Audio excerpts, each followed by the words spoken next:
Hey, folks, good morning and welcome to another episode of Steelers Morning Rush. I'm Alan Saunders. It is Steelers back to practice here at St. Vincent College. I apologize. I wanted to do a whiteboard video this morning, but then I had some things to do at home. The Steelers made some news. I had to get to camp, so I didn't get time to do that. We'll try earnestly to get that done at some point this week, maybe Thursday, since I'm not coming to practice that day. Will be a little bit easier. But this news the Steelers made was they put out their depth chart for the first week of the preseason. Not a ton of big surprises, but I felt like we needed to go over it here, so let's do that.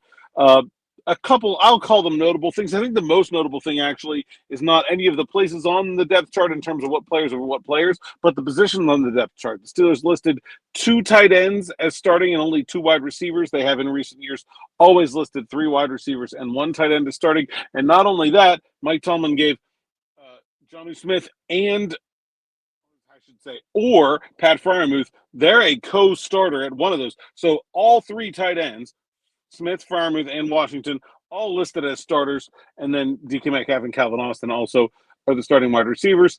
So I think that's notable. I mean, I think we've been talking a long time about the Steelers using 12 personnel as a base. They're going to play a lot of tight ends. They're going to play a lot of 13. I think this is just one more indication that that is really their intention, that they are going to play 12 personnel as a base offense, and they only are considering 2 tight ends a starter and 2 wide receivers a starter. And since they have a co-starter at one spot, now they have 3 tight ends listed as starters. A couple other things on offense that I found notable. Caleb Johnson listed as the 3rd running back behind Jalen Warren and Kenneth Gainwell, which isn't really accurately reflecting the way things have gone in training camp, where Johnson has basically been the 2nd back through. And really, I mean, Warren hasn't taken a ton of reps. I think he's been kind of like a 1B more than a 2. I would consider Caleb Johnson much more in competition with Jalen Warren than with Kenneth Gainwell at this point. So I was a little surprised to see him listed as 3rd on the depth chart. Could definitely be like a make the rookie earn it kind of thing. We shall see. The other thing that was a little interesting to me at wide receiver, obviously the first 2, DK Metcalf, Calvin Austin, those 2 are set in stone. They have been the team's 2 best wide receivers all season. The second 2 they have as Robert Woods and Scotty Miller. Now, Scotty Miller's had a great week. I don't have any real beef with him being listed as a second string wide receiver, but a little surprised that Roman Wilson isn't on there. Not that he's been great, because he hasn't, but he's been getting a lot of opportunities. He's been playing with the ones when they play 11 personnel, 3 wide receivers on the field with the first team. Roman Wilson has come out and moved Calvin Austin to the slot. So, with the amount of playing time he's getting with the first team, a little surprising to see him down on the 3rd squad there with Ben Skoranek. But look, these don't really mean that much, and I'll take a note. I'll call it a little bit interesting, but I think that's about all I'll say, is that it's a little bit interesting. On defense, Mike Tomlin, Jalen Ramsey, very coy at the beginning of training camp about what Ramsey's role was going to be. Well, now, I mean, we're just out in the open. Jalen Ramsey is still nickel corner, and nickel's their base defense, and they're going to play a ton of it.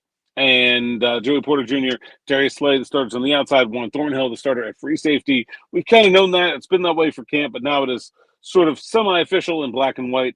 And then a couple of or designations elsewhere that I thought were interesting.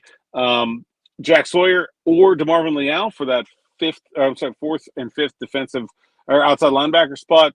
Man, I don't think that's close. I think Sawyer's been pretty darn good, but we'll see.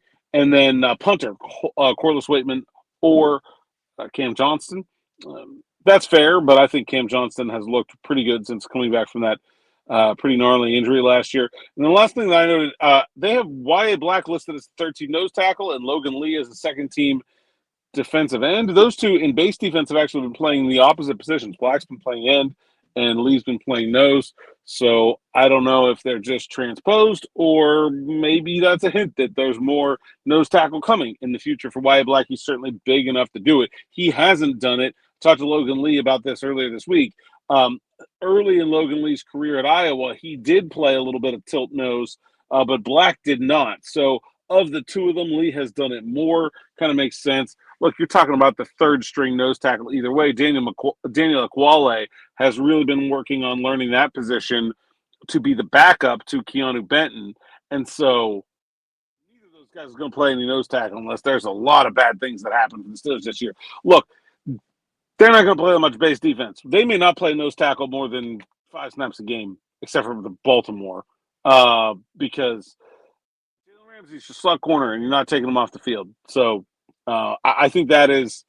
I think it's almost exclusively a nickel defense, and so who plays nose tackle doesn't really matter. But I did think that was a little bit interesting.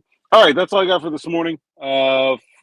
Transaction too. I guess we can briefly touch on Kevin Fulch released after a week. Darryl Porter, we talked about yesterday in the afternoon drive was signed, but Kevin Fulch, the tight end, is the exit for Porter's entrance.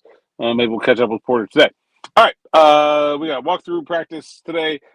Full afternoon drive coming after 6 with me and Smitty, and then a practice report with me and Julie Pelusi also coming up this evening. Till then, thanks for listening, thanks for watching, and we'll see you next time.